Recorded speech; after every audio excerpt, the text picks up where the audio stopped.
They left. They ghosted. They stopped calling. But somehow, they still live rent-free in your mind. Why? Why is it so hard to let go of someone who hurt you? You've read the quotes. You've tried meditation. You've told yourself, I deserve better. But the wound stays open. This isn't just about heartbreak. It's about attachment, identity, and the part of your soul that refuses to move on. And today, we'll uncover the ancient lesson Krishna gave Arjuna, a truth about letting go that we've forgotten. Ishita was a lawyer in Mumbai. Sharp, compassionate, self-aware. She once said to me, I know he's not good for me, but every time I try to let go, I spiral into what if. Her relationship with Kunal had ended 8 months ago. No closure, no explanation, just silence.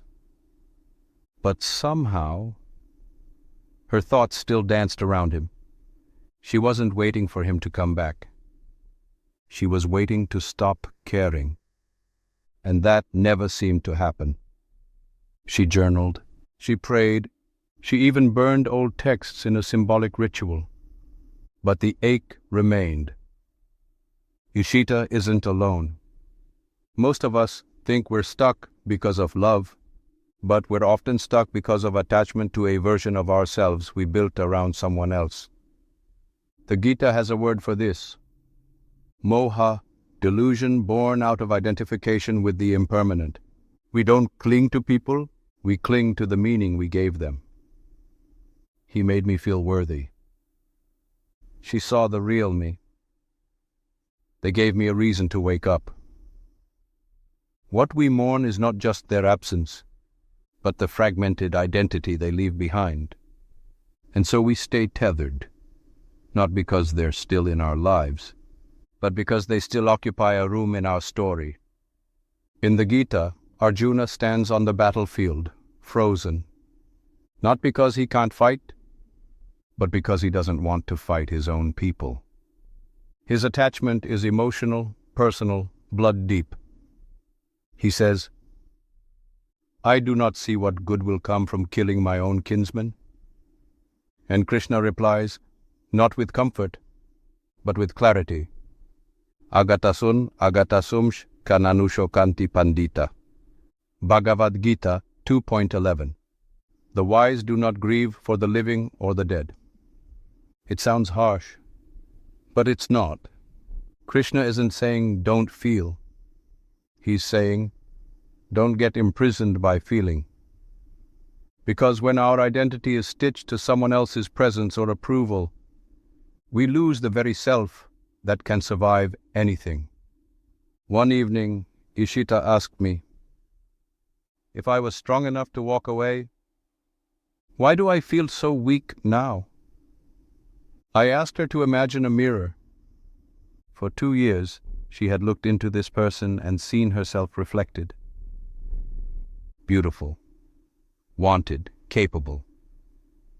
When that person disappeared, so did the mirror. But the mistake was thinking the mirror was the source of beauty. The Gita reminds us, Atmani eva ka santusta. Gita 3.17. One who is satisfied in the self alone has no dependence on anything outside. You were whole before they came. You will be whole long after they go. Pain is not the problem. Clinging to pain is. Krishna doesn't ask us to become emotionless. He asks us to stop drowning in waves that are meant to pass. Dukesv anudvignya mana sukesu vigata sprha. Gita 2.56. The one who is not shaken by sorrow nor attached to joy, that one is wise. You see, letting go doesn't mean forgetting. It means you stop identifying with the pain. You let the river of emotion flow, but you remember, you are the riverbed, not the current.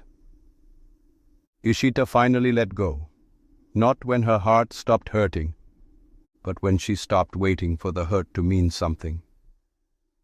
She let go when she said, "I can love who I was with him, without needing him to complete who I am now." She unfollowed. She deleted, but more importantly, she forgave. Not for him, for the version of herself that stayed behind. She saw herself clearly, not as someone abandoned, but as someone becoming. So, why can't you let go of the one who hurt you? Maybe because some part of you still believes they owe you closure, or that their silence defines your value, or that your pain must mean something about who you are. But Krishna says, you are not the pain. You are the witness of it. You are not the abandoned.